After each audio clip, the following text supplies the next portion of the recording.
Start fourth session right ना, dot net का आज फोर्थ सेशन है right. Dot net session 4 right ना। तो डॉट नेट सेशन 4 में लास्ट टाइम हम लोग ने देखा था आई थिंक डॉट नेट पे काम करने के लिए, जैसा कि मैंने आपको बताया था कि डॉट नेट पे काम करने के लिए आपको डॉट नेट फ्रेमवर्क चाहिए राइट। बेसिक रिक्वायरमेंट क्या है, डॉट नेट फ्रेमवर्क राइट ना। और पर अगर आपको जल्दी काम करना है तो आपको कोई ना कोई एक आईडी इंस्टॉल करना पड़ेगा, लाइक विजुअल स्टूडियो राइट ना। विजुअल स्टूडियो माइक्रोसॉफ्ट का ही प्रोडक्ट है जिसपे हम डॉट नेट पे काम कर सकते हैं राइट ना। एंड डॉट नेट फ्रेमवर्क से भी हम लोग काम कर सकते हैं, but dot net framework open source है, इसमें टाइम ज़्यादा लगेगा राइट ना, कॉस्ट ज़्यादा आएगी। विजुअल स्टूडियो पे काम करना आसान है और डेवलपमेंट फास्ट है राइट। तो yesterday सेशन में we have completed console class, I think console class हम लोग ने देखी थी last time. yesterday we have started console application, और हम लोग ने देखा था कौन सी क्लास, कंसोल क्लास। हम लोग ने लास्ट टाइम देखी थी कौन सी क्लास, कंसोल क्लास। तो console class basically you know input और आउटपुट ऑपरेशन परफॉर्म करने के लिए यूज करते हैं हम लोग सी शार्प में। और कंसोल क्लास इनपुट और आउटपुट ऑपरेशन राइट ना, इनपुट और आउटपुट ऑपरेशन परफॉर्म करने के लिए रिस्पॉन्सिबल है। और ये प्रेजेंट है कहाँ पर, कंसोल क्लास प्रेजेंट है कहाँ पर, कंसोल क्लास प्रेजेंट है सिस्टम नेम स्पेस के अंदर राइट। ओके, और कंसोल क्लास की डिफरेंट डिफरेंट मेथड्स भी देखी थी हम लोग ने, इसमें से राइट मेथड देखी थी, राइट लाइन राइट ना, राइट लाइन राइट ना, रीड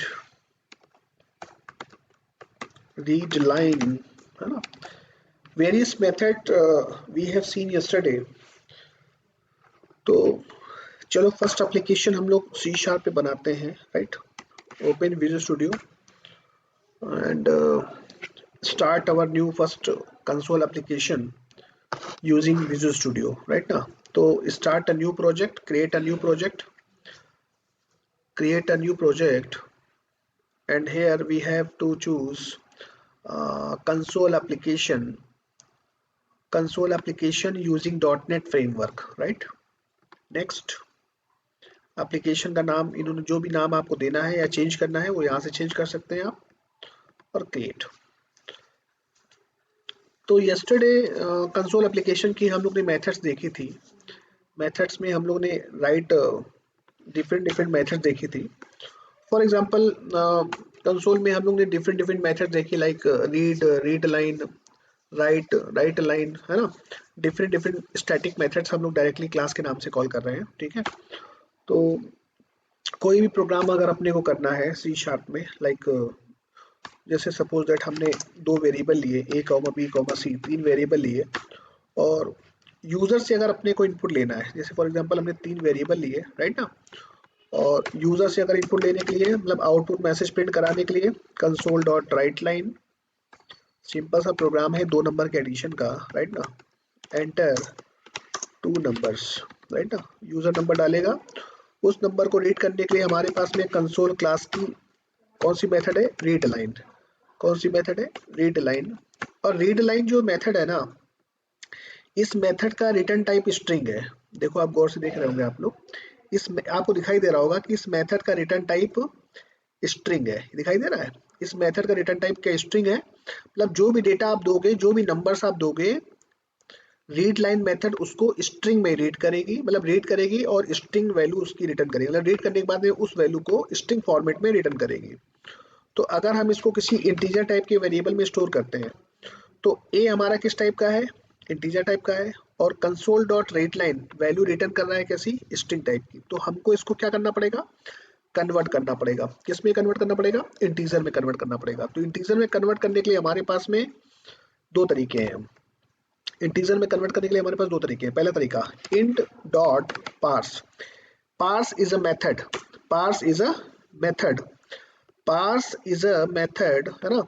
इंट डॉट पार्स, इस मेथड के थ्रू हम लोग स्ट्रिंग वैल्यू को इंटीजर में कन्वर्ट कर सकते हैं, बिकॉज ए हमारा इंटीजर टाइप का है और रीड लाइन जो मेथड है वो डेटा रीड करती है स्ट्रिंग फॉर्म में, तो इसको कन्वर्ट कर लिया। सेम इसी प्रकार सेकेंड वैल्यू हमने रीड करी, उसको भी स्टोर कर लिया कहाँ पर, बी में। And now C is equal to A plus B, A और बी का जो भी सम है इसको स्टोर कर लिया कहाँ पर हम लोगों ने, सी में, और सी को हम लोगों ने प्रिंट करा दिया कंसोल डॉट राइट लाइन। और यहाँ पर भी जो कॉन्केटिनेशन होता है वो प्लस ऑपरेटर के थ्रू होता है, सम इज प्लस सी। जैसे जावा में हम लोग डबल कोट के साथ में किसी वेरिएबल को अगर कॉन्केटिनेट करते हैं तो बीच में कौन सा ऑपरेटर लगाते हैं, प्लस ऑपरेटर। जैसे सी में, अगर हम सी में बात करें तो सी में अगर आपको याद होगा, सी में हम लोग कुछ इस तरीके से लिखते थे। अगर मैं सी की बात करूं तो आप लोग ऐसे लिखते थे, सम इज परसेंट डी, याद है, कॉमा सी, इस तरीके से लिखते हैं। But now in we are in C sharp, तो सी शार्प में कॉमा की जगह हम लोग यूज करते हैं क्या, प्लस ऑपरेटर। एंड यहाँ पर फॉर्मेट स्पेसिफायर यूज करने की जरूरत नहीं है। क्लियर है। और इस आउटपुट को होल्ड करने के लिए कंसोल डॉट रीड की, और आउटपुट को होल्ड करने के लिए रीड की। Now check, now your output is ready. Enter two numbers, right, हमने दिया 20 30, now sum is 50। Is that clear point? Any doubt किसी को, किसी को कोई डाउट? No sir. इस प्रोग्राम में किसी को कोई डाउट? मैंने आपको बताया था कि राइट और राइट लाइन मेथड यूज करते हैं आउटपुट मैसेजेस प्रिंट कराने के लिए, और इनपुट लेने के लिए हम लोग पास में रीड है और रीड लाइन है। ठीक है, तो हम लोगों ने रीड लाइन मेथड का यूज किया, और रीड लाइन मेथड जो है वो डेटा रीड करती है स्ट्रिंग फॉर्म में, और हम इस डेटा को स्टोर करा रहे हैं कहाँ पर, इंटीजर टाइप के वेरिएबल में। इसलिए मुझे इस स्ट्रिंग टाइप के डेटा को कन्वर्ट करना पड़ा किसमें, स्ट्रिंग में, इंटीजर फॉर्म में, और उसको स्टोर कर लिया कहाँ पर, ए में। पहली वैल्यू ए में, दूसरी वैल्यू बी में, फिर C is equal to A plus B, and now sum is this. Clear point और not? Yes everybody? Yes sir. Okay great. तो यहाँ से आप रीड लाइन मेथड के थ्रू यूजर से इनपुट ले सकते हैं, बट ध्यान रहे आपको रीड लाइन जो डेटा रीड करता है स्ट्रिंग फॉर्म में, इसको हमको कन्वर्ट करना पड़ेगा अगर आप इंटीजर के रूप में इसको इस्तेमाल करना चाहते हो, न्यूमेरिक फॉर्म में स्टोर करना, न्यूमेरिक फॉर्म में इस्तेमाल करना चाहते हो, right? Clear point? Take the screenshot of this.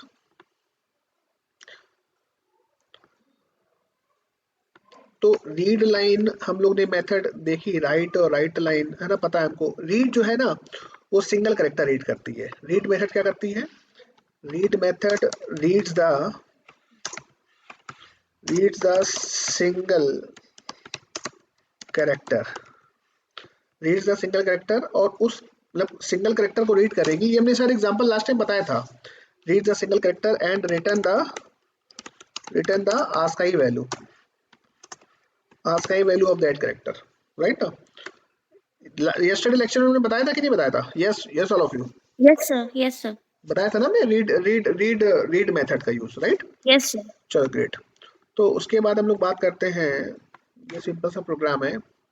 अब जैसे मुझे डेटा स्ट्रिंग फॉर्म में रीड करना है, तो हमने एक स्ट्रिंग टाइप का वेरिएबल लिया nm नाम से, हमने स्ट्रिंग टाइप का एक वेरिएबल लिया nm नाम से, और हमने यहाँ पर मैसेज प्रिंट कराया एंटर योर नेम।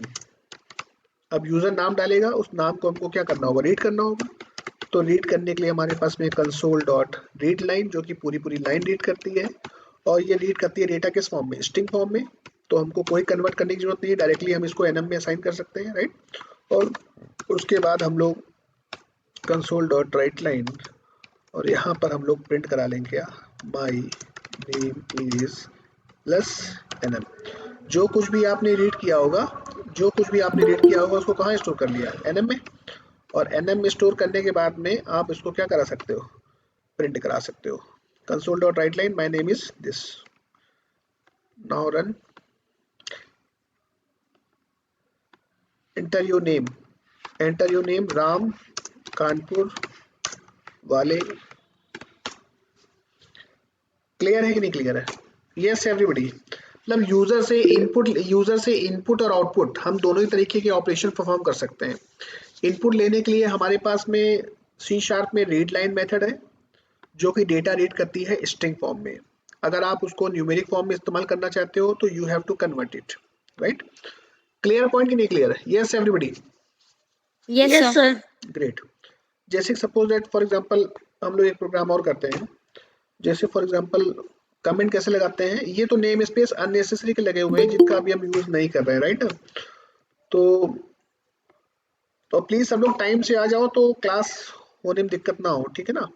जैसे सपोज दैट एक प्रोग्राम करते हैं हम लोग, write a program to read radius of a circle, find out area and circumference, ठीक है ना। यानी कि आपको एक ऐसा प्रोग्राम लिखना है जिसमें यूजर से क्या रीड करनी है, रेडियस रीड करनी है, किसकी, सर्कल की, और क्या निकालना है रेडियस के रिस्पेक्ट में, एरिया और सरकमफ्रेंस। तो यूजर से हमने यहाँ पर एक वेरिएबल लिया आर नाम से, आर स्टैंड फॉर रेडियस, यानी कि यूजर जो रेडियस देगा उसको हम कहाँ स्टोर करेंगे, आर में स्टोर करेंगे, राइट। यूजर से इनपुट प्रिंट कराया, आउटपुट प्रिंट मैसेज दिया हमने कंसोल डॉट राइट लाइन, और enter radius of a circle. अब यूजर रेडियस डालेगा तो रीड करने के लिए console dot read line, console dot read line. अब रीड लाइन जो डेटा रीड कर रही है स्ट्रिंग फॉर्म में रीड कर रही है, और हम इसको असाइन कर रहे हैं किसमें, इंटीजर टाइप के वेरिएबल में। तो we have to convert it.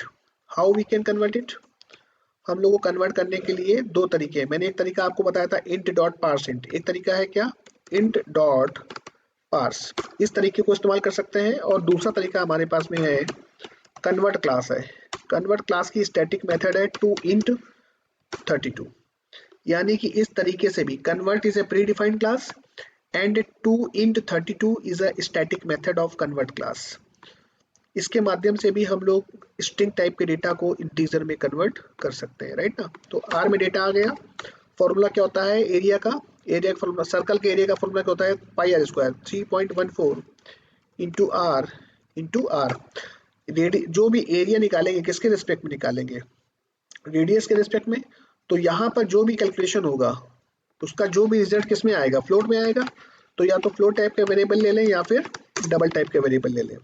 तो इसका जो भी कैलकुलेशन है उसको हमने कहाँ स्टोर कर लिया, किसी डबल टाइप के वेरिएबल में स्टोर कर लिया, यानी कि एरिया ए में स्टोर हो गया, राइट। उसी प्रकार सरकमफ्रेंस का फॉर्मूला क्या होता है, 2 इंटू 3.14 इंटू आर। इसका भी जो रिजल्ट आएगा किस में आएगा, पॉइंट में आएगा। और इसको हम लोग किसी डबल टाइप के वेरिएबल में क्या कर लेंगे, सी नाम के वेरिएबल में स्टोर कर सकते हैं। And now print console dot, line by line में हमारा प्रोग्राम एग्जीक्यूट होता है, राइट ना। And now area of circle is plus A, right. यहाँ से एरिया कैलकुलेट हो गया। सेम इसी प्रकार कंट्रोल वी, और यहाँ के लिखेंगे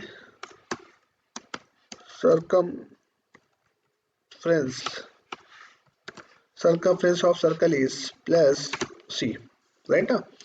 तो आपका प्रोग्राम मेन फंक्शन से चालू होता है। आपने एक वेरिएबल लिया, enter the radius of a circle, user ने जो भी रेडियस डाला उसको आपने कहाँ स्टोर कर लिया, आर में स्टोर कर लिया। उसके बाद एरिया कैलकुलेट कर लिया, सरकमफ्रेंस कैलकुलेट कर लिया, और उसको दोनों को क्या करा दिया, प्रिंट करा दिया, simple. Enter radius of circle मैंने कितना दिया, 5। एंड नाउ 5 के रिस्पेक्ट में आपका एरिया भी कैलकुलेट हो गया, 5 के रिस्पेक्ट में आपका सरकमफ्रेंस भी कैलकुलेट हो गया। Is that clear point, yes all of you, Yes, sir. Yes, sir. Any doubt किसी को, कोई doubt, No, sir. No, sir. Great. तो जो डेसिमल वैल्यूज हैं, अच्छा सर एक चीज हमको सर ये बताया है कि जो सर हम लोग जो पॉइंट टाइप की जो ये जो हमारा जो रिजल्ट है ना, ये किस में आएगा, डेसिमल में आएगा, राइट ना। पॉइंट में आएगा रिजल्ट हमारा। और पॉइंट टाइप के रिजल्ट को स्टोर करने के लिए हमने इस साइड में किस टाइप का वेरिएबल ले रखा है, डबल टाइप का ले रखा है। सर क्या हम इसको फ्लोट टाइप का नहीं ले सकते हैं क्या, देखो एक्चुअली में हम इसको फ्लोट टाइप का ले सकते हैं, बट प्रॉब्लम क्या है ना, देखो हमने फ्लोट टाइप का लिया, एरर आने लगी, क्यों, क्योंकि जावा में as well as C sharp में, जावा में as well as C sharp में, जावा में as well as C sharp में जो ये डेसिमल वैल्यूज होती हैं, ये बाय डिफॉल्ट कंपाइलर इसको डबल समझता है। मतलब जावा में और सी शार्प में जो डेसिमल वैल्यूज होते हैं कंपाइलर उसको क्या समझता है, डबल। तो पॉइंट टाइप की जो वैल्यू है ये डबल समझ रहा है कंपाइलर, और जब ये कैलकुलेशन होगी तो हमारा जो रिजल्ट कैलकुलेट होगा डबल में कैलकुलेट होगा। और डबल टाइप की वैल्यू को हमने किस टाइप के वेरिएबल में स्टोर किया है, फ्लोट टाइप के वेरिएबल में स्टोर किया है जो कि इनकम्पेटिबल है। तो एक काम ये कर सकते हैं कि अगर हम यहाँ पर वेरिएबल फ्लोट टाइप का लेना चाहते हैं और कंपाइलर इस वैल्यू को डबल समझ रहा है तो हमको इसको क्या करना पड़ेगा, कन्वर्ट करना पड़ेगा। कन्वर्ट करने के लिए स्मॉल एफ या फिर कैपिटल एफ आप यूज कर सकते हो, स्मॉल एफ या फिर कैपिटल एफ। तो ये वैल्यू, ये कंपाइलर जिसको डबल समझ रहा है इसको किस में कन्वर्ट कर लिया आपने, फ्लोट में कन्वर्ट कर लिया। तो आपका जो ये रिजल्ट है वो किस में आएगा, फ्लोट में आएगा। तो यानी कि आप इसको फ्लोट टाइप के वेरिएबल में असाइन कर सकते हो। पर अगर आपने डेसिमल वैल्यू को फ्लोट में कन्वर्ट नहीं किया तो कंपलसरी आपको इधर भी डबल टाइप का वेरिएबल लेना पड़ेगा। Now check it out. Clear है कि नहीं क्लियर है? यस, ये बात समझ में Yes, sir. आई, ये बात समझ में आई आपको? Yes, sir. सी शार्प में जो डेसिमल वैल्यूज होती हैं वो by default treated as a double, और हम इसको फ्लोट टाइप के वेरिएबल, ये हमारा जो पूरा कैलकुलेशन आएगा किस में आएगा, डबल में आएगा, और हम इसको असाइन कर रहे थे फ्लोट टाइप के वेरिएबल में। तो हमको इसको क्या करना, या तो हम यहाँ पर ए डबल टाइप का ले तब तो कोई प्रॉब्लम नहीं होगी, पर अगर हम फ्लोट टाइप का वेरिएबल ले रहे हैं तो compulsory we should convert it, मतलब हमने स्मॉल एफ या फिर कैपिटल एफ आप यूज करके उस वैल्यू को आप फ्लोट में कन्वर्ट कर सकते हो। Clear point? Take the screenshot of this. Taken?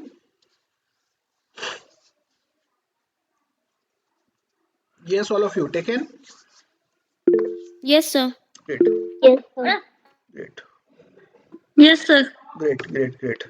तो ये जस्ट सिंपल सा प्रोग्राम था। ये सारी प्रोग्रामिंग आपने सी में या फिर सी प्लस प्लस में या फिर जावा में कहीं पर भी आपने यूज किया होगा, और यही सेम कॉन्सेप्ट आप सी शार्प में, फर्क इतना है कि वहां पर प्रिंटफ स्कैनफ चलाते थे, यहाँ पर कंसोल डॉट राइट लाइन और console dot read line use कर रहे हैं।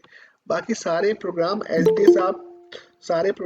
इज आप, जो आप प्रोग्राम वहां करते थे वो सारे प्रोग्राम आप यहाँ पर भी कर सकते हो सी शार्प में, सी वगैरह में या जावा में, जहाँ कहीं भी आपने यूज किया हो वो सारे प्रोग्राम आप कर सकते हो। इनपुट आउटपुट आपके हाथ में है।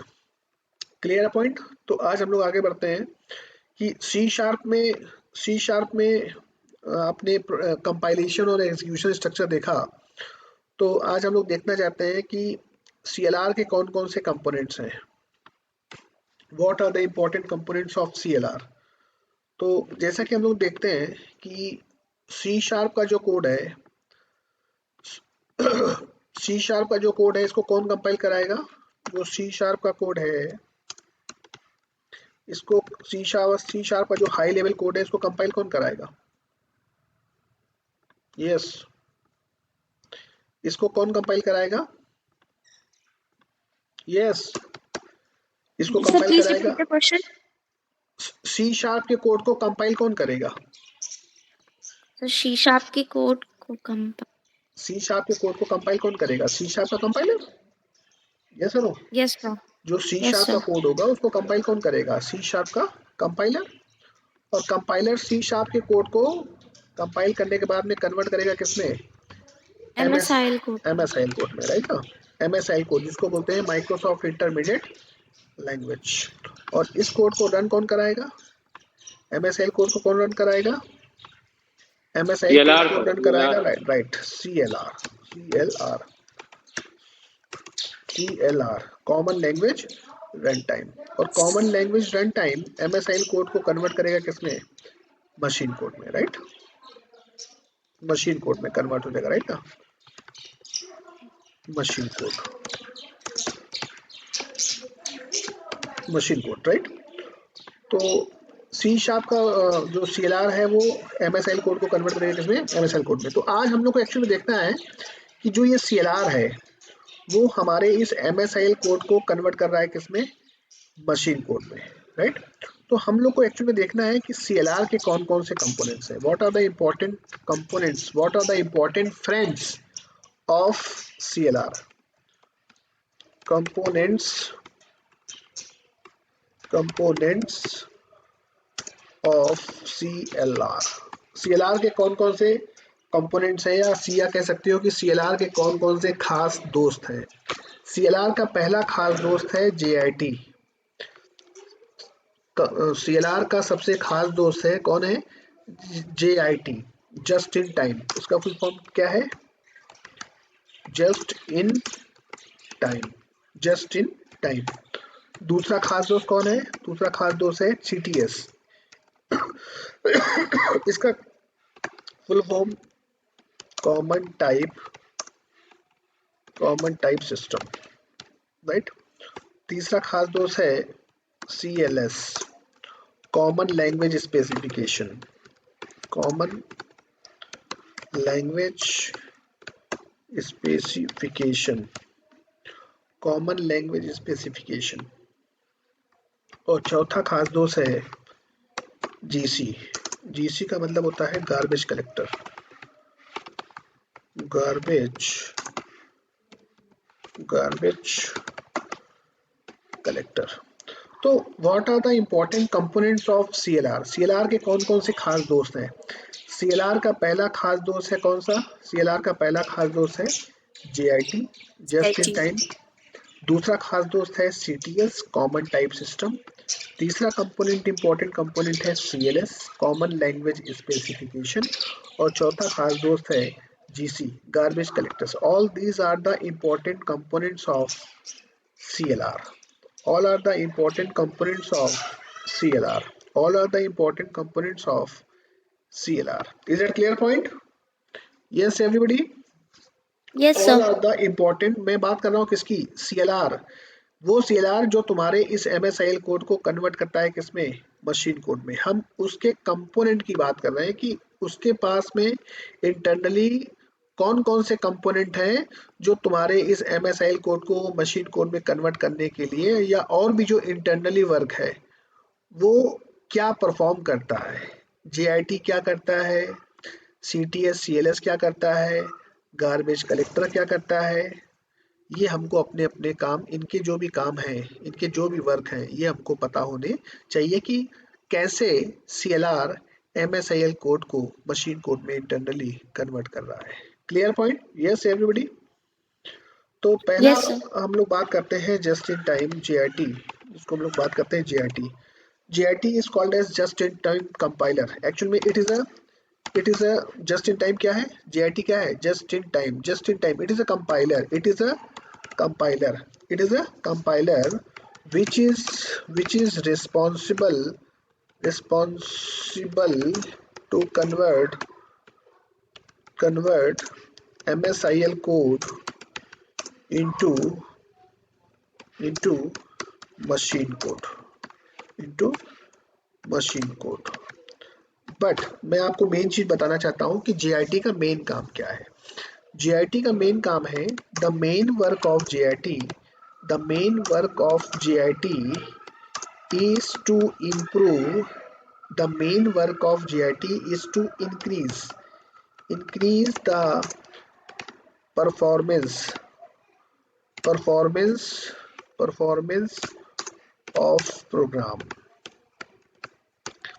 प्रोग्राम के परफॉर्मेंस को बढ़ाने के लिए ये रिस्पॉन्सिबल है। यानी कि JIT का जो CLR के अंदर जो कंपोनेंट है JIT, इसका जो मेन काम है, the main work of JIT is to increase the performance of program. यानी कि जो C# का जो प्रोग्राम है, इस प्रोग्राम के परफॉर्मेंस को बढ़ाने के लिए एक्चुअल में ये कंपोनेंट रिस्पॉन्सिबल है।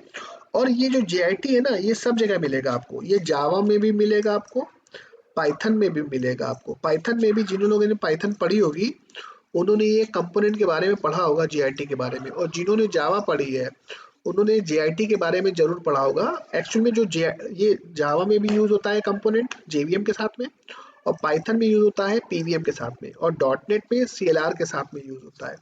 तो एक्चुअल में जो JIT का जो मेन काम है, पहली बात तो JIT का मेन काम है क्या कि भाई वो MSIL कोड को कन्वर्ट करता है किसमें? मशीन कोड में। दूसरा जो मेन काम एक्चुअल में जिसका जो मेन वर्क है JIT का, the main work of JIT is to increase the performance of program. यानी कि जो आपका प्रोग्राम है उस प्रोग्राम का जो परफॉर्मेंस है उसको बढ़ाने के लिए रिस्पॉन्सिबल है JIT। अब बात आपके दिमाग में आ रही है सर कैसे ये JIT आपके प्रोग्राम के परफॉर्मेंस को बढ़ाता है? ये कुछ दिमाग में आपको पिक्चर बन रही है? Yes everybody? यस। यानी कि JIT ये जावा में भी काम करता है। जावा में भी काम करता है, पाइथन में भी काम करता है, सी शार्प में भी काम करता है। ये GIT is a very most important component of any interpreter like CLR, like JVM, like PVM, सभी जगह यूज होता है।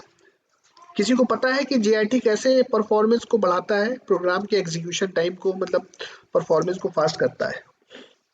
Sir yes. वो बाइट कोड को नेटिव मशीन मतलब मशीन कोड में कन्वर्ट करता है इस वजह से। कैसा?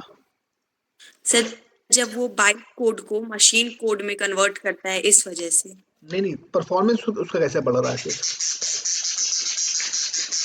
परफॉर्मेंस उसका कैसे बढ़ रहा है? सर मतलब जैसे JVM कॉल करता है कंपाइल कोड को, यहाँ जैसे JVM क्वेश्चन डायरेक्टली यहाँ क्वेश्चन ये है कि भाई CLR का जो कंपोनेंट है JIT या JVM का जो कंपोनेंट है JIT, वो प्रोग्राम के परफॉर्मेंस को कैसे बढ़ा रहा है, वो फास्ट कैसे कर रहा है, उसके पीछे क्या पिक्चर है? उसके पीछे की पिक्चर समझने के लिए आपको समझना पड़ेगा। देखो ध्यान से। Yes, everybody is clear my point और नॉट? मैं व्हाट आई एम सेइंग, सभी को कॉन्सेप्ट कुछ क्लियर हो रहा है कि नहीं क्लियर हो रहा है? यस सर, हो रहे हैं। Yes sir. देखो एक्चुअल में JIT is the most important component of JVM as well as CLR as well as PVM, right ना? कैसे देखो हो रहा है, इसका स्क्रीनशॉट ले लिया आप लोगों ने? Yes sir. Yes sir. इसका स्क्रीनशॉट ले लिया ना आप लोगों ने? ठीक। Yes sir. देखो कैसे परफॉर्मेंस को बढ़ा रहा है, मैं आपको बताता हूँ। जैसे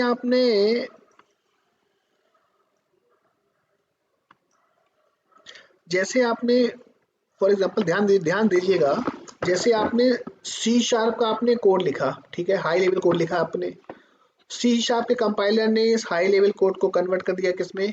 MSIL कोड में। एक ऐसा कोड है, एक ही exe फाइल बनती है। अब CLR के अंदर एक कंपोनेंट है जिसका नाम है JIT। जिसका नाम क्या है? JIT। JIT क्या करता है पता है आपको?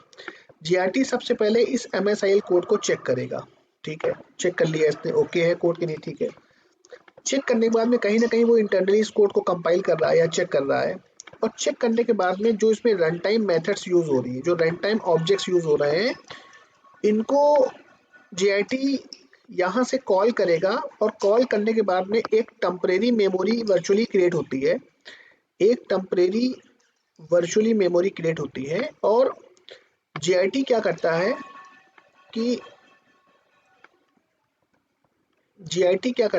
कि इन जो रन टाइम मेथड्स यूज हो रही हैं, जो रन टाइम ऑब्जेक्ट्स यूज हो रहे हैं, उनको JIT क्या करता है, एक मिनट, JIT क्या कर रहा है कि JIT का जो मेन काम है, JIT क्या कर रहा है कि जब MSIL कोड को वो कन्वर्ट कर रहा है, MSIL कोड को कन्वर्ट कर रहा है मशीन कोड में, तो JIT सबसे पहले क्या करता है कि MSIL कोड के अंदर जो रन टाइम ऑब्जेक्ट्स या रन टाइम जो मेथड्स कॉल हो रही हैं, उन मेथड्स को इंटरनली कहीं ना कहीं पहले वो कंपाइल कर रहा है, और कंपाइल करने के बाद में जो रन टाइम मेथड्स या रन टाइम जो भी ऑब्जेक्ट्स वगैरह यूज हो रहे हैं, उनको टेम्परेरी मेमोरी में कहीं ना कहीं क्या कर लेता है, वर्चुअली मेमोरी में स्टोर कर लेता है, जिसको हम लोग क्या बोलते हैं, कैशे, मेमोरी कैश। यानी कि JIT जो है ना, जो रन टाइम मेथड्स कॉल हो रही है या जो ऑब्जेक्ट्स कॉल हो रहे हैं, उनको फर्स्ट टाइम कंपाइल करेगा, और कंपाइल करने के बाद में उनको यहाँ पर क्या कर लेगा, स्टोर कर लेगा। यहाँ पर उन ऑब्जेक्ट्स को जो यूज हो रहे हैं, उनको यहाँ पर कंपाइल करने के बाद में, इंटरनली कंपाइल करने के बाद में, उनको यहाँ पर क्या कर लिया, वर्चुअली स्टोर कर लिया, और स्टोर करने के बाद में इस MSIL कोड को कन्वर्ट कर लिया किसमें, मशीन कोड में। यानी कि जो पका पकाया मैटर है, जो मेमोरी में जो कंपाइल्ड ऑब्जेक्ट्स पड़े हुए हैं, जो रन टाइम मेथड्स हैं, उनको कहीं ना कहीं मेमोरी कैशे में क्या कर लेता है, मेमोरी कैशे में उसको क्या कर लेगा, स्टोर कर लेगा, और मशीन कोड में कन्वर्ट कर देगा, ठीक है। देखो ध्यान से सुनना, जब फर्स्ट टाइम आप प्रोग्राम चलाते हो, जब फर्स्ट टाइम आपने कोई प्रोग्राम लिखा, इसको रन कराया, फर्स्ट टाइम जब प्रोग्राम रन कराते हो तो आपको मान लो टाइम लगा 1 सेकेंड का, ठीक। इसी प्रोग्राम को जब आप दोबारा रन कराते हो तो आपका प्रोग्राम 0.001 सेकेंड में रन हो जाता है। 0.001 सेकेंड रन हो जाता है। उसके पीछे रीजन क्या है? उसके पीछे रीजन ये है कि जब हम इस प्रोग्राम को दोबारा रन कराते हैं तो जो JIT है ना, वो JIT शुरुआत से पहाड़ा नहीं पड़ता है, वो शुरुआत से MSIL कोड को टच नहीं करेगा। वो डायरेक्टली क्या करेगा कि जो हमारे मेमोरी कैश में जो कंपाइल्ड या जो ऑब्जेक्ट्स स्टोर है मेमोरी कैश में, इन्हीं को डायरेक्टली पिक करके इसको मशीन कोड में क्या कर देगा? कन्वर्ट कर देगा। तो यहाँ से जब पहले क्या हो रहा था कि पहले वो MSIL कोड को इंटरनली कहीं ना कहीं चेक कर रहा है, कंपाइल कर रहा है, फिर यहाँ से लेकर के आ रहा है, फिर उसको मेमोरी कैश में ऑब्जेक्ट्स, जो भी ऑब्जेक्ट्स हैं उनको मेमोरी कैश में स्टोर कर रहा है और फिर मशीन कोड में कन्वर्ट कर रहा है। सेकेंड टाइम जब आप प्रोग्राम रन कराते हो तो वो यहाँ से पहाड़ा नहीं पड़ता है, वो डायरेक्टली मेमोरी कैश से उठा करके डायरेक्टली मशीन कोड में क्या कर देता है? कन्वर्ट कर देता है। तो जो रन टाइम मेथड्स हैं या जो हमारे ऑब्जेक्ट्स हैं, जो हमारे ऑब्जेक्ट्स हैं जो मेमोरी कैश में पड़े हुए हैं, उनको डायरेक्टली यहीं से प्रोसेस करके मशीन कोड में कन्वर्ट हो जाता है। जो पहली बार जो काम हमारा 1 सेकेंड में हुआ है, नेक्स्ट टाइम वही काम कितनी देर में हो जाता है? 0.0 सेकेंड में, मतलब बहुत कम समय में वो काम हमारा परफॉर्म हो जाता है।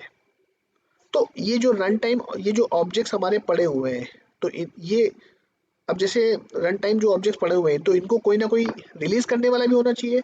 तो इसी CLR का एक कंपोनेंट है GC, जिसका नाम है गार्बेज कलेक्टर, राइट। इस GC का काम क्या है? इस GC का काम क्या है कि जो अननेसेसरी ऑब्जेक्ट पड़े हुए हैं मेमोरी में जिनका यूज नहीं हो रहा है, उनको रिलीज करने का काम कौन करता है? उनको रिलीज करने का काम करता है कौन? Garbage collector. दोनों ही शख्स किसके कंपोनेंट है? CLR के। एक बंदा जो मेमोरी कैश में बचा के रख रहा है कि कल को दोबारा अगर जरूरत पड़ती है तो उसको मेन ओरिजिनल पॉइंट से ना करके कॉल, उसको डायरेक्टली यहीं से कॉल करके हम डायरेक्टली मशीन कोड में कन्वर्ट कर देंगे। और इसी CLR का दूसरा कंपोनेंट जिसका नाम है GC, जो मेमोरी कैश में अननेसेसरी जो ऑब्जेक्ट्स पड़े हुए हैं उनको फ्री करने का काम इसका है, गार्बेज कलेक्टर। मैं रियल एग्जांपल लेता हूँ आपको। तो मैंने एक छोटा सा प्रोग्राम का एग्जांपल लिया।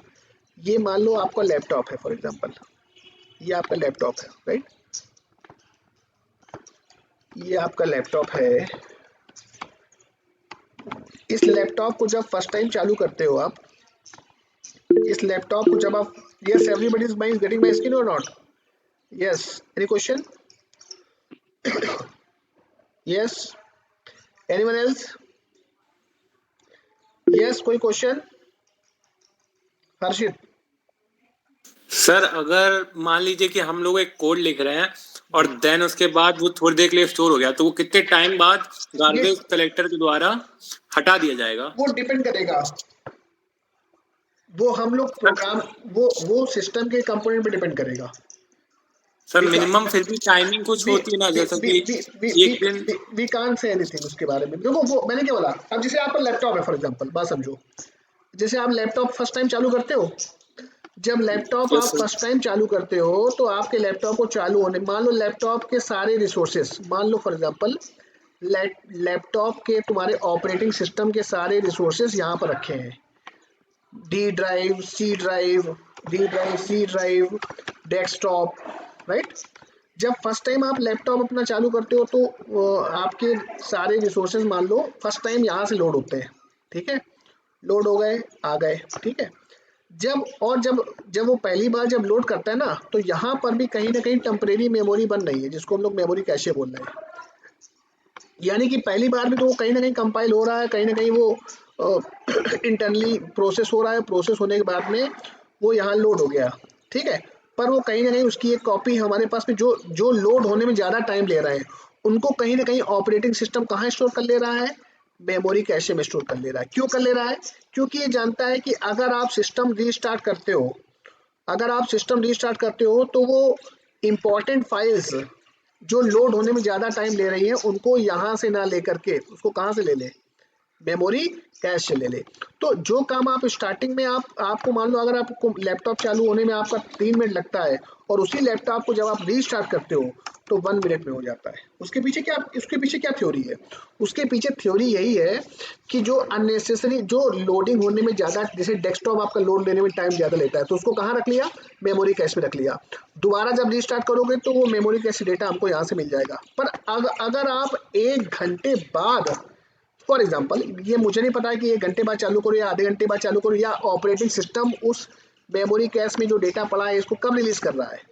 मान लो आपने 1 घंटे बाद लैपटॉप स्टार्ट किया तो 1 घंटे तक ये ऑब्जेक्ट पड़ा नहीं रहेगा ना मेमोरी में, इसको कोई ना कोई रिलीज करने वाला होना चाहिए ना। तो गार्बेज कलेक्टर इसको रिलीज करता है। वो डिपेंड करेगा ऑपरेटिंग सिस्टम के ऊपर कि ऑपरेटिंग सिस्टम इस मेमोरी कैश में जो डेटा पड़ा हुआ है इसको कब फ्री करता है। वो उसकी क्या टाइमिंग है कि किस टाइम में उस डेटा को फ्री कर रहा है। वो सीएलआर की सेटिंग है या वो ऑपरेटिंग सिस्टम की सेटिंग है कि वो मेमोरी कैश में पड़े हुए डेटा को कितनी देर में कलेक्ट करता है, कितनी देर में फ्री करता है। छोटा सा एग्जांपल, जब आप कोई भी एप्लीकेशन अपने सिस्टम पर फर्स्ट टाइम चालू करते हो, आपको 1 मिनट लगता है एप्लीकेशन को चालू करने में। उसी एप्लीकेशन को बंद करके आप चालू करो, कितनी देर में चालू होगा? Yes yes all of you. Sir ज्यादा टाइम लगेगा। ज्यादा टाइम लगेगा, कम टाइम लगेगा? सर पहले से कम कम लगेगा। सर पहले से कम लगेगा। अरे भाई, जैसे ये विजुअल स्टूडियो है, इसको मैंने स्टार्टिंग में फर्स्ट टाइम जब चालू करते हैं तो फर्स्ट टाइम ये ज्यादा टाइम लेता है। फर्स्ट टाइम ये ज्यादा टाइम लेता है। क्यों? क्योंकि कहीं ना कहीं ये फर्स्ट टाइम जब लोड हो रहा है, कंपाइल हो रहा है, उसके बाद ये मेमोरी कैश में भी कहीं ना कहीं स्टोर हो रहा है डेटा। जो इंपॉर्टेंट ऑब्जेक्ट है जो लोड होने में ज्यादा टाइम ले रहा है। अब देखो, इसको स्टार्ट होने में ज्यादा टाइम लगा, राइट ना? स्टार्ट होने में टाइम लगा, पर कहने का मतलब है कि जैसे इसको आप बंद करके फिर से चालू करते हो, जैसे इसको आप बंद करके फिर से रीस्टार्ट करते हो, तो जो काम अगर हमारा 20 सेकंड में हुआ है वही एप्लीकेशन आपका 5 सेकंड में रीओपन हो जाता है। यस और नॉट? क्लियर है कि नहीं क्लियर पॉइंट? Yes sir. ये आपने एक जगह नहीं देखा होगा, 500 जगह देखा होगा। यही कॉन्सेप्ट आपके प्रोग्रामिंग में भी अप्लाई होता है कि प्रोग्रामिंग के अंदर जब आप फर्स्ट टाइम कोई प्रोग्राम करते हो तो टाइम ज्यादा लेता है प्रोग्राम रन होने में, उसका एग्जीक्यूशन टाइम ज्यादा है। तो इस एग्जीक्यूशन टाइम को प्रोग्रामिंग में कैसे कम किया जा सके, तो उसके लिए सीएलआर ने क्या किया, एक कंपोनेंट बनाया जीआईटी।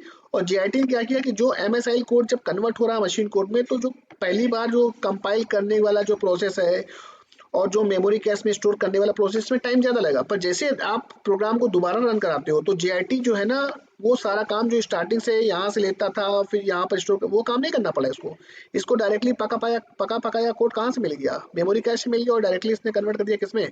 मशीन कोड में। Is that clear point concept? Yes sir. देखो Yes, उसके sir. देखो हम नहीं पता लगा, ये हम नहीं बता सकते कि भाई जीआईटी का सीएलआर का जो कंपोनेंट है जीसी गार्बेज कलेक्टर, जैसे इस प्रोग्राम को मैंने 10 मिनट तक नहीं रन कराया तो हो सकता है गार्बेज कलेक्टर मेमोरी कैश के अंदर जो ऑब्जेक्ट्स हैं इसको क्या कर दे, फ्री कर दे। तो वो टाइम पता लगाना पड़ेगा, वो ऑपरेटिंग सिस्टम की सेटिंग है या यहाँ पर अगर हम बात करें तो यहाँ पर सीएलआर का जो कंपोनेंट है जीसी, ये जीसी की सेटिंग है कि कितने मिनट बाद, कितने टाइम के बाद में जो मेमोरी कैश में जो डेटा पड़ा हुआ है इसको यहाँ से फ्री करे। ये जीसी डिसाइड करेगा। वी मतलब एज ए डेवलपर अगर हम खुद से अगर अननेसेसरी ऑब्जेक्ट्स को अगर रिलीज करना चाहते तो हम लोग भी कर सकते हैं, बट यहाँ पर बात आ रही टाइम की कि सर कितने टाइम के बाद में जीसी जो है यहाँ से ऑब्जेक्ट्स को जो डेटा पड़ा हुआ है मेमोरी कैश में इसको फ्री करेगा। क्लियर है? तो इस तरीके से परफॉर्मेंस को बढ़ाने के लिए कौन रिस्पॉन्सिबल है? JIT, just in time. इसीलिए इसका नाम रखा गया क्या? Just in time. Just in time is a compiler और ये जावा में भी यूज होता है और आपका पाइथन में भी यूज होता है। इसका काम ही होता है परफॉर्मेंस को इंक्रीज करना। Clear point? तो नेक्स्ट कंपोनेंट है हमारा कौन सा? नेक्स्ट कंपोनेंट हमारा कौन सा है? नेक्स्ट कंपोनेंट जीआईटी हो गया। जीआईटी है, जीआईटी भी 3 प्रकार का होता है। जीआईटी भी जो है 3 प्रकार का है। प्री जीआईटी, दूसरा है आपका इकोनो जीआईटी और तीसरा है हमारा नॉर्मल जीआईटी। राइट है? 3 प्रकार के जीआईटी होते हैं। ठीक है, उसके बाद नेक्स्ट कंपोनेंट हमारा है कौन सा? CLS, CTS and CLS, common type system and common language specification. तो एक्चुअल में है क्या कि CTS CTS, that is called as common type system. Common type system, right? Now, common type system CTS like this. Common type system यानी कि dot net framework के अंदर जितनी भी प्रोग्रामिंग लैंग्वेजेस हैं, like C sharp, like visual basic, like J sharp, जो भी programming languages हैं वो ऐसी कोई प्रोग्रामिंग लैंग्वेज नहीं है जो CTS के द्वारा बनाया हुआ प्रोटोकॉल, जब CTS के द्वारा जो भी प्रोटोकॉल्स बनाए गए हैं, जो भी कॉन्सेप्ट बताए गए हैं, उन प्रोटोकॉल्स को कोई भी प्रोग्रामिंग लैंग्वेज कंप्लीटली फॉलो नहीं करती है। पर CTS के द्वारा बनाए हुए जो भी स्पेसिफिकेशंस हैं उनको सबसे ज़्यादा फॉलो कौन करता है? उनको सबसे ज़्यादा फॉलो करता है कौन? C sharp. कौन फॉलो करता है? C sharp. C sharp follow more, यानी कि सी शार्प जो है CTS के द्वारा बनाया हुआ स्पेसिफिकेशन या कॉमन टाइप सिस्टम को ज़्यादा फॉलो करता है as comparison to VB and J sharp. उसी प्रकार अगर हम बात करें CLS की, अगर हम बात करें किसकी? CLS की, common language specification. Common language specification को सभी लैंग्वेजेस कंप्लीटली फॉलो करती हैं, लाइक सी शार्प भी फॉलो करती है, विजुअल बेसिक भी फॉलो करती है और जे शार्प भी फॉलो करती है।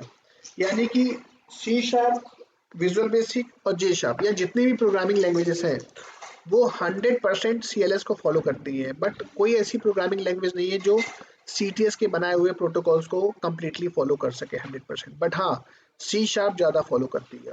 ठीक है, आपने कभी नोटिस किया है कि जो आपने अभी डायग्राम बनाया था, इसमें जो आपने देखा था कि ये आपने सी शार्प का कोड लिखा, आपको पता है कि सी शार्प का कोड कंपाइल करने के बाद में क्या बना रहा है? MSIL। आपको पता है कि विजुअल बेसिक का कोड, अगर हम VBC की बात करें, अगर हम विजुअल बेसिक कोड की बात करें तो विजुअल बेसिक कोड को कौन कंपाइल करेगा? विजुअल बेसिक कोड को कौन कंपाइल करेगा? उसका कंपाइलर, यानी कि उसका compiler, that is called as VBC।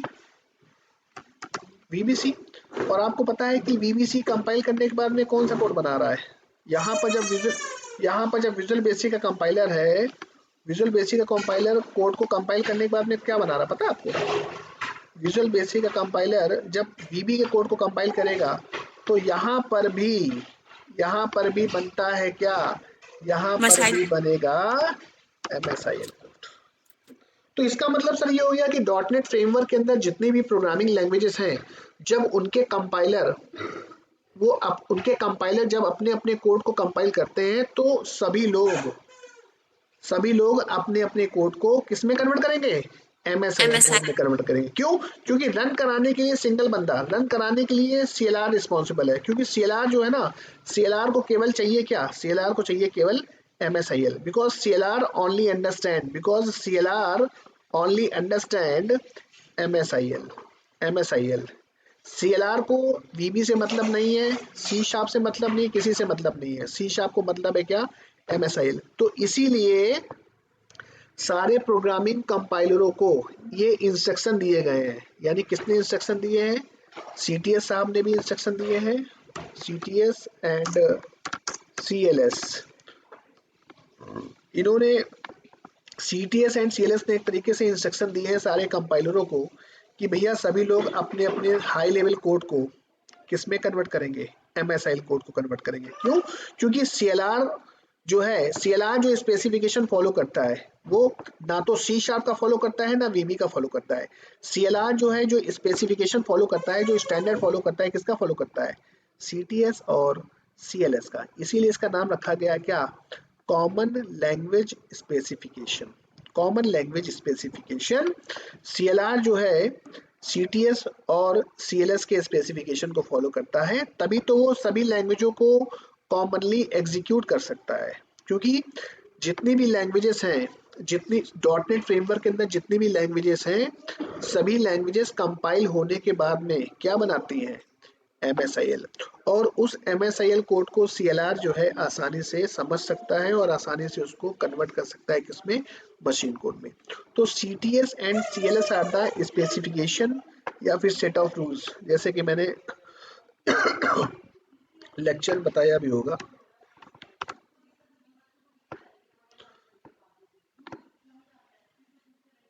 Yes, clear point. जैसे Yes, sir. कि यहाँ पर ये दिखाई दे रहा होगा, दिखाई दे रहा है आपको, components of CLR। Components of CLR की बात करें तो JIT, CTS, CLS and GC। CLR just like a JVM which is convert MSL code into machine code। CLR के important component पहला है JIT, just in time, it is a compiler and most important part of CLR। its main work is to increase the performance of our program। अपने programme के performance को बढ़ाने के लिए होता है। 3 प्रकार के JIT होते हैं, प्री, इकोनो और normal, right. CTS and CLS, all these are the specification and these specification followed by the .NET supporting programming languages। कोई भी ऐसी प्रोग्रामिंग लैंग्वेज नहीं है जो CTS को completely फॉलो करे, but C# follow more. All programming languages, जितनी भी और भी प्रोग्रामिंग लैंग्वेजेस हैं वो completely CLS को फॉलो करती है। क्लियर है? तो CTS and CLS are the specifications and these specifications followed by the programming languages which support .NET framework। Clear है? और बात करते हैं किसकी, GC की। GC क्या करता है? GC भैया क्या करता है कि it provides automatic memory management. It releases all objects from memory which are not use. याद करो, JIT ने जिन ऑब्जेक्ट्स को मेमोरी कैश में रखा था, उन मेमोरी कैश में जो ऑब्जेक्ट पड़े हुए हैं उनका अगर यूज नहीं हो रहा है तो उनको रिलीज करने का काम कौन करता है? GC, garbage collector. क्लियर है पॉइंट कि नहीं क्लियर है? Yes everybody? Yes, sir. Yes, sir. तो कंपोनेंट ऑफ CLR क्लियर है? Yes, sir. ग्रेट। तो आज आप लोग घर में जैसे कि आप लोगों ने लास्ट सी में जो भी प्रोग्राम किए होंगे, वहां पर आपने इनपुट आउटपुट वाले जो भी ऑपरेशन परफॉर्म किए होंगे, तो क्या आप प्रोग्राम कर सकते हो? If else, for, while, do while, C++, जावा में जो भी प्रोग्राम किए हो, क्या उसको आप C# पे नहीं कर सकते हो? आप Sir, कर लेंगे। प्रिंट कराने के लिए console.writeline, इनपुट लेने के लिए console.readline। Read line. पर ध्यान रहे, रीड लाइन वैल्यू रीड करती है स्ट्रिंग फॉर्म में, तो उसको अपने को क्या करना पड़ेगा? कन्वर्ट करना पड़ेगा किसमें? इंटीजर में। Clear point? यस, क्लियर है? Yes, sir. Any doubt? No, sir. Great. ठीक है, तो फिर आज इतने से, बाकी काफी हम लोग कल मिलते हैं। ठीक है, okay, thank you all of you.